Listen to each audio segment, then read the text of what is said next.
नाज़रीन, सिंध असेंबली जो स्पीकर ऐं वक़्ती गवर्नर आगा सिराज दुरानी सेवण पहुची दरगाह हज़रत लाल शहबाज़ कलंदर ते हाज़िरी भरे गुलनि जी चादर चाढ़ी ऐं मुल्क ऐं क़ौम लाइ दुआ घुरी। आगा सिराज दुरानी दरगाह ते हाज़िरी खां पोइ दरगाह ते ग़रीबनि ऐं ज़ाइरीन में नगर न्यास पिणु तक़सीम कयो, जंहिंखां पोइ मीडिया सां ॻाल्हाईंदे हुन चयो त जॾहिं बि हितां गुज़र थींदो आहे त दरगाह ते हाज़िरी भरे पोइ अॻिते वेंदो आहियां। इहो सभु मूंखे शहीद मोहतरमा बेनज़ीर भुट्टो जो चयल आहे ऐं मोहतरमा पाण बि हिन दरगाह हज़रत लाल शहबाज़ कलंदर ते अची हाज़िरी भरे मुल्क ऐं क़ौम लाइ दुआ घुरंदी हुई। हिकु सवाल जे जवाब में आगा सिराज दुरानी चयो त शेख रशीद जी गिरफ़्तारी बाबति मुकमल ख़बर नाहे। कानून सभिनी लाइ बराबर आहे। ख़ुदि मूं ते पिणु केस दाख़िल आहे जंहिंजी ज़मानत अञा न थी आहे। हुन वधीक चयो त इमरान ख़ान आसिफ ज़रदारी जे लाइ जेके लफ़्ज़ ॻाल्हाया आहिनि इहे नाक़ाबिले बर्दाश्त आहिनि। आसिफ ज़रदारी जी हिन मुल्क लाइ वॾी क़ुर्बानी आहे। आसिफ ज़रदारी वॾी जिदोजहद करे मुल्क जी पार्लियामेंट खे आइन कानून ॾिनो। इमरान ख़ान पंहिंजो क़िबलो दुरुस्त करे।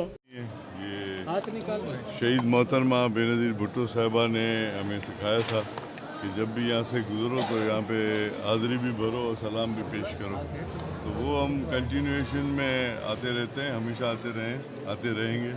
जब तक ज़िंदा हैं यहाँ आते रहेंगे और यहाँ दुआ भी करेंगे।